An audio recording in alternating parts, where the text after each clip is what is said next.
Welcome to MathSub, my dear students. So this is the third shortcut method for finding PI.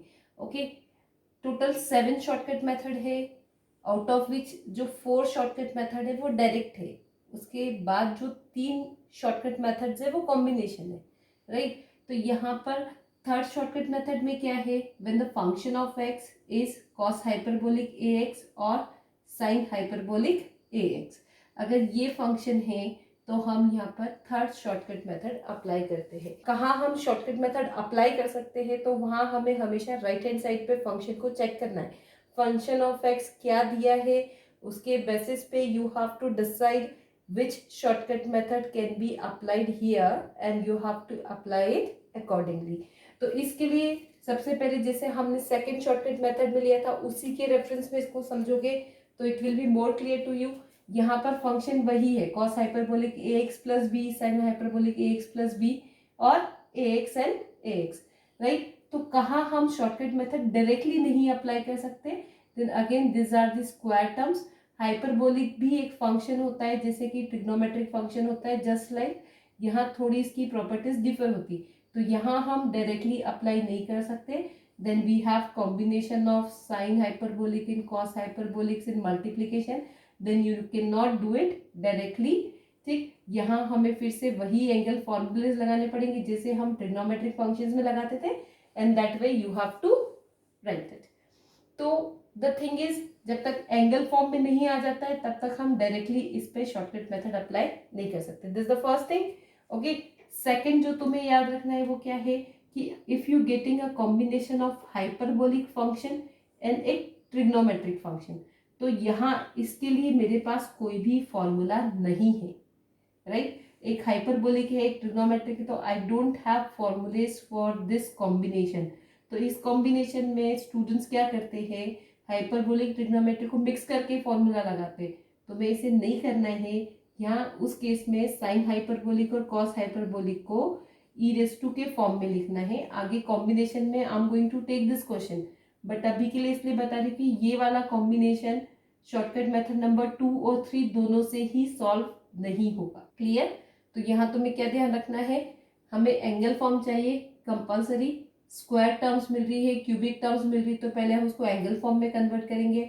Combination of 2 hyperbolic function का multiplication मिल रहा है, तब भी हम उसको किस में करेंगे, एंगल फॉर्म में कन्वर्ट करेंगे, and that way we apply shortcut method. So this the question I am taking here, d cube minus 4dy equals to 2 cos hyperbolic 2x। Working rule मैंने यहाँ पर लिखा है, तुम इसका working rule second shortcut method के working rule के reference में याद रखोगे तो ज़्यादा अच्छे से याद रहेगा। वहाँ पे ट्रिग्नोमेट्रिक फंक्शंस थे, यहाँ पर हाइपरबोलिक है। ट्रिग्नोमेट्रिक फंक्शन में हम डी स्क्वायर को रिप्लेस करते थे with the minus sign a square, hyperbolic में हम रिप्लेस करते हैं D square by a square. सिर्फ इतना ही डिफरेंस है, बाकी सारा प्रोसीजर एज इट इज है। अगर जीरो मिलता है तो वही डिफ्रेंशिएट करना है और फिर डी स्क्वायर को रिप्लेस करना है ए स्क्वायर से। अगर डिनोमिनेटर में d प्लस 1 d माइनस 2 मिलता है तो रैशनलाइज करना है, सिर्फ d मिलता है तो इंटीग्रेट करना है। ओके, तो पी निकालने के लिए हम क्या करते हैं, we are going to write it like this, D cube minus 4d 2 cos hyperbolic 2x, right. यहाँ पर a है तुम्हारा ये एंगल का 2, मतलब मुझे डी स्क्वायर को रिप्लेस करना है 4 से। ट्रिग्नोमेट्री में माइनस के साथ करते हैं, हाइपरबोलिक में ओनली वो नंबर का स्क्वायर लेते हैं।